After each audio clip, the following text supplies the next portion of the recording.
This is absolutely sick and disgusting, and I can't believe that the so-called anti-woke influencers are all in on this. People who have really gone mask off, that they're just the same.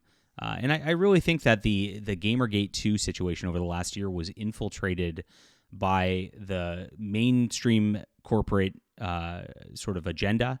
I think they're paid. I think that they are trying to influence this group into accepting these strange, gross fetishes in their video games and in culture. And that's a lot of what's been going on. You can see it. It really started a lot with Kingdom Come Deliverance 2, when you saw these people were like, oh, a graphic gay sex scene? That's great in a video game. That's not woke. And you're like, what? And you'd watch these people on live streams just talk about how it's fantastic, and you know they didn't play the games. I mean, and Endymion played the game all the way through, said it was a slog, and said there were a lot of crazy woke elements to it. I intentionally did not play it because I was like, I'm not going to play a game with graphic gay sex in it. Why would I support that? And then they tried to cancel everybody who was like, gay sex is bad. And it's like, I thought that's what we were here for, because they're trying to push this agenda onto everything, and we're fighting against it so we don't have to see this stuff in our video games. Wasn't that the whole point? But no, the whole point was to get these people big, famous clout positions, to get them set up. Obviously, YouTube promoted them heavily because they actually didn't have any kind of real morals or real culture war aspects to them, because they can then promote a leftist agenda, identity politics agenda, a gender politics agenda, a fetish agenda, with being, quote, anti-woke, and then they can they can push this even further. It was really, really weird. So this is happening again, and this is with a creepier game. At this point, this is pretty obvious. This is a game, and I guess a little trigger warning here. It's called Rape Simulator. It's a literal game called this, and it's disgusting, and it's awful, and it got banned in 3 countries, and it was pulled from Steam, and people are defending it, and the anti-woke are saying, oh, we don't want censorship, and I'm like, what? This is gross. Like, everybody should be against this kind of thing. This is absolutely way too far. It's disgusting, and this is the type of stuff that we don't want around, period. And so let's get into this and what's going on in just a moment. This is what we're talking about, No Mercy, it's called. It's really sick. And please, this is our Phantom Pulse Substack, guys. We talk about the news here. This is the only place that's truly against the woke agenda. We are against the BIPOC replacement out there. We're against the LGBTQ fetish stuff that's going out there. We're against feminization. We are pro-Christianity, and that's where we stand. And we're pro-Trump. And so we're not hiding it. We're not playing footsie with things, saying, "Oh, we're just about fun video games. We don't really care if it's got any, that as long as it's fun." We're not equivocators like that. And I really think, like I said, I think those guys got paid off. I think because Embracer Group owned that game, Kingdom Come, and Embracer Group's a big, big company. I think they paid influencers to do this, and I think that payment is coming from other places too. And I also think they're getting artificially propped up by a lot of these algorithms because they are controlled opposition. So this is where it's really at. And actually, every single one of these people, which is really interesting, made their careers off of reading articles by John Trent, who is right here.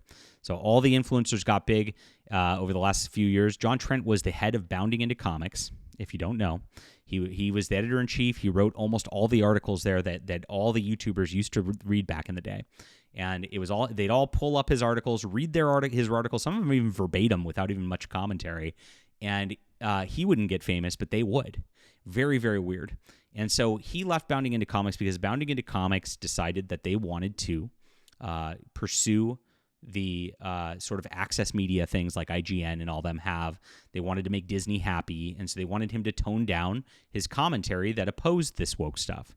That pushed an actual real morality that we're fighting against with the woke people. This is and so he left of his own accord and said, I'm not censoring myself. Very, very brave. And they tried to coerce him out of that. I left there as well. I was writing for them because they wouldn't let me write an article on the Whisper Network in the comic book industry, which is, that's a whole nother ballgame, but it's all controlled by the same leftists. And so I said, you know what? If you're not going to let me publish that article, I'm just going to go elsewhere. And so I started Phantom Pulse at the time. John Trent went to That Park Place. That Park Place, is also has advertisers, has the same sort of situation. He was asked to tone things down because of that, so he left again. And then he came over here because of that. And so we don't have any ads. We're on Substack. We rely completely on people like you, and that's why we don't have to have any. Nobody's paying us. There's no sponsors. We are just completely able to tell the truth because we have a base of supporters who do this. So sign up for Phantom Pulse in the description below. One, there's a free membership, and so we stay in touch with you. You never know what's going to happen with algorithms. Like I said, the algorithms push things that are not real a lot of the time, and sometimes it causes problems over here. And so we have to be on a spot where we're not algorithm dependent. Phantom Pulse is growing very, very rapidly. And there is, if you want to support us, a $5 a month option, just one Starbucks cup of coffee a month. It helps us do this so we can do this full time without relying on algorithms from corporate like Google or whatever, without any of the advertising stuff. It's super important. This is the major spot in the culture war. We are the only entertainment source of written material that actually focuses on entertainment, that focuses on pop culture, that focuses on the culture war. And this is a good spot for you to be. Thank you guys so much for everybody who supports us. Like I said, that'll be in the description below as we get into this. So the Xerox Games, which is called No Mercy, it's a disgusting game, and they're defending making it and selling it. The game's description is, after catching your own stepmother betraying your father, you uncovered the true nature of women, especially her. She's no ordinary housewife. She's hiding a dark secret that's haunted her for years. In a lengthy post announcing it was removing the game from Steam because Steam didn't want that on there because it was too far. It's over the line, very clearly. They also revealed that the game includes incest and rape and defends them from being included. The first developer team painted themselves as victims, claiming that people who made videos and denounced the game did so with false information about the content of the game. They did such extensive research that they presented graphics from a completely different game. If this is your attempts at act in good faith, we believe no one will ever suffer from being wrongfully accused by like you. Secondly, many people unfortunately confuse fiction with reality. Oh my gosh, this is where it's really crazy. Attributing fabricated stories where people who play No Mercy then go out in the street and commit vile acts. While they may not be committing vile acts, there is increasing data that shows consumption of pornography degrades the brain. This has always been the case. It's not even new stuff. And specifically the part that houses executive functions like morality, willpower, and impulse control. And so this is where we've been. We've been a porn culture for a long, long time, and this is a lot of what's gotten us to this point. We would not have people making up Zer genders without pornography, people. This is, I know this is a sensitive topic, and a lot of people are addicted, and it gets people mad every time. But look, this doesn't exist. It's not one without the other. They both exist, and they're both like that. There has to be a line. I think you can debate where the line is, but there has to be a line that's not acceptable in society. And the fact that they've made all this acceptable in society has pushed it further and further and further. And this is why you get parents mutilating little children's bodies for their own little fetish purposes. And that's exactly what we were fighting against. That's exactly why Donald Trump won against this stuff, right? So we do have to actually talk about this in an adult manner and get rid of games like this because it's disgusting, right? And it is what it is. So this game's getting defended by the anti-woke people just the same, who were pushing this sort of thing before. And here's what Madame Savvy was saying about it. Madame Savvy went very, very hard defending gay pornography back in there. She tried very hard to cancel me, spread malicious and fake information about me to try to do so, of course. And it's just like, this is what they do. They lie about you. They try to like, convince stupid people, try to get simps on board.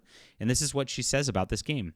A better way to read that is 62% of women are comfortable admitting the truth, which is 62% of women, quote, have rape fantasies, is what this is about. Disgusting. So admitting the truth, which is the real percent's even higher. So she's advocating degeneracy, saying it's totally a natural thing here. And this is the woke, guys. The gay's just natural. It's just natural to be gay. You're just being gay, right? Remember, that's they use that term "be gay" like to mean like they're not taking an action, right? Because they don't want to take any responsibility, right?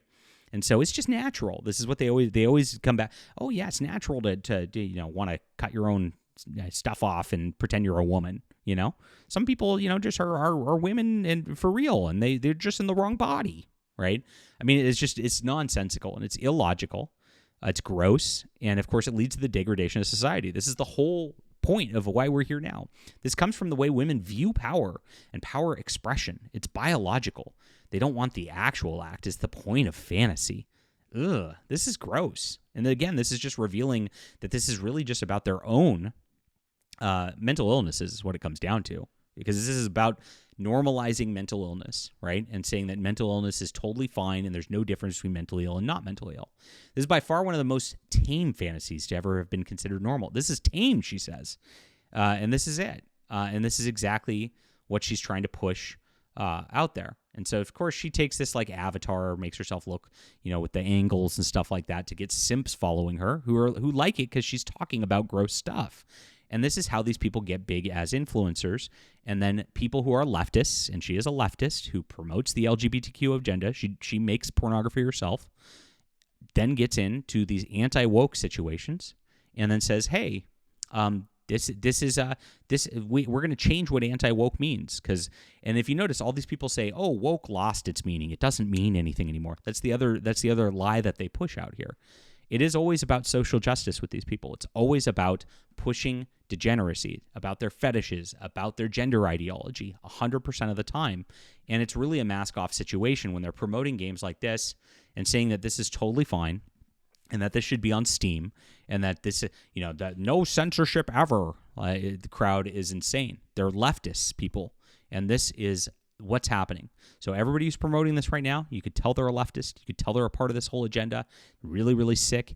And we just oppose it here. And this is why we're the real news. This is why they're the place you can trust. That's why YouTube's not liking us right now, because they changed their algorithm and they hit people like me.